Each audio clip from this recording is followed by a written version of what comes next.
बिस्मिल्लाहिर्रहमानिर्रहीम। आज हम सिल्वा माइंड कंट्रोल पर बात करेंगे। होजे सिल्वा एक अमरीकी इलेक्ट्रॉनिक्स का कारीगर था, मगर कम पढ़ा लिखा होने के बावजूद उसने अपने मुताले और तजर्बात से एक ऐसा तरीक़ेकार वज़ा किया जिससे इंसानी दिमाग की उन अहलियतों को इस्तेमाल किया जा सके जो आम तौर से हम नहीं करते। इस तरीक़ेकार को सिल्वा माइंड कंट्रोल कहते हैं। इसे समझने के लिए हमें चंद मिसालों पर गौर करना होगा। फ़र्ज़ कीजिए किसी घर में चोरी हो जाती है। अब उस चोर को पकड़ने का एक तरीक़ा तो ये हो सकता है कि हम उसके थंब इम्प्रेशन और फिंगरप्रिंट्स को नादरा के हवाले करें। नादरा अपने डाटा से उसको टैली करेगा और उसकी तस्वीर पता निकाल लेगा, जिसके ज़रिए पुलिस उस तक पहुंच सकती है। ये तरीक़ा अक्ल व मंतक पे मबनी है और हमारे लेफ्ट ब्रेन के तरीक़ेकार से मिलता जुलता है। इसका एक और मुतबादिल तरीक़ा भी हो सकता है, वो ये कि हम सीसीटीवी फुटेज का इस्तेमाल करें और उसके ज़रिए चोर की तस्वीर निकालें और उस तस्वीर के ज़रिए चोर तक पहुँचें। ये तरीक़ेकार राइट ब्रेन के तरीक़ेकार से मिलता जुलता है। तो गोया लेफ़्ट ब्रेन का तरीक़ेकार है अक्ल व मंतिक से किसी नतीजे पर पहुँचना, जबकि राइट ब्रेन वजदानी तौर पर किसी नतीजे तक पहुँचता है। हम ज़िंदगी में लेफ़्ट और राइट ब्रेन दोनों का इस्तेमाल करते हैं। मिसाल के तौर पर मुझे याद पड़ता है, हमारे दोस्त थे जो एक ज़माने में स्कूल वैन ख़रीद कर उसका कमर्शियल इस्तेमाल करना चाहते थे, यानी मुनाफा हासिल करना चाहते थे। इस मकसद के लिए उन्होंने एक पार्टनर के साथ मिलकर इलाके का सर्वे किया कि कितने स्कूल हैं, कितने बच्चे हैं।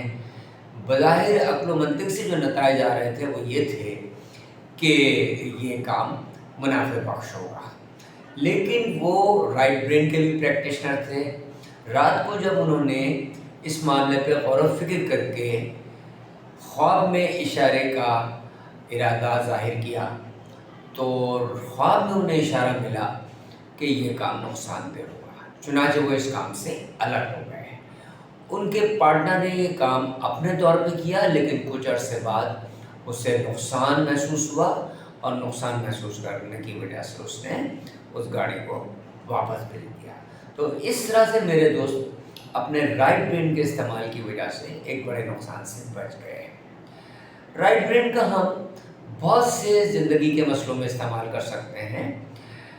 इस मकसद के लिए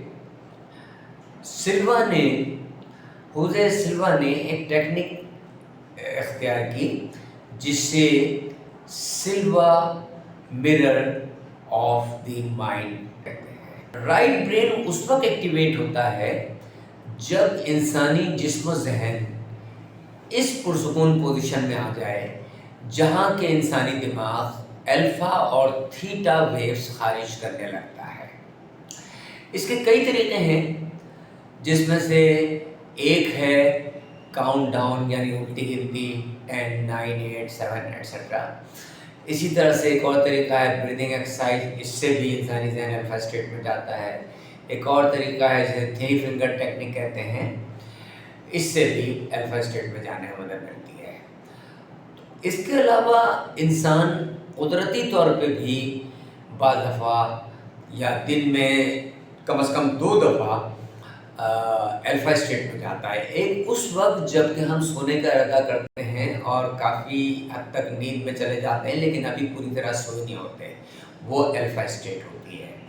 इसके अलावा जब हम जाग गए होते हैं लेकिन अभी आंखें नहीं खुली होती, वो भी अल्फ़ा स्टेट होती है, जिसमें हम राइट ब्रेन का इस्तेमाल कर सकते हैं। राइट ब्रेन के इस्तेमाल के लिए होजे सिल्वा ने एक तरीका वज़ा किया।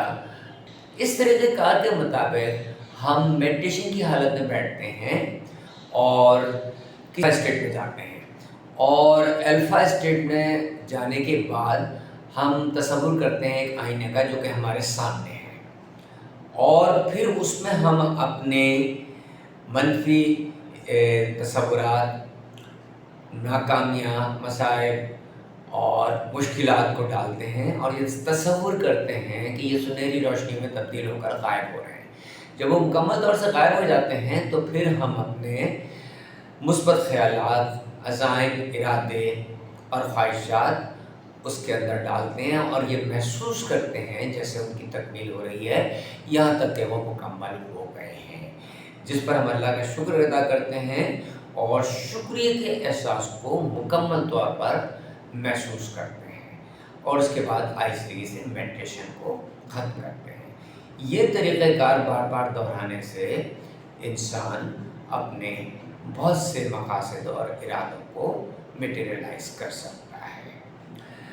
تو اس تمام گفتگو سے 3 مرکزی نقطے حاصل ہوئے کہ اگر ہم سلوا مائنڈ کنٹرول استعمال کرنا چاہتے ہیں تو اس کے لیے 3 پوائنٹس اہم ہیں۔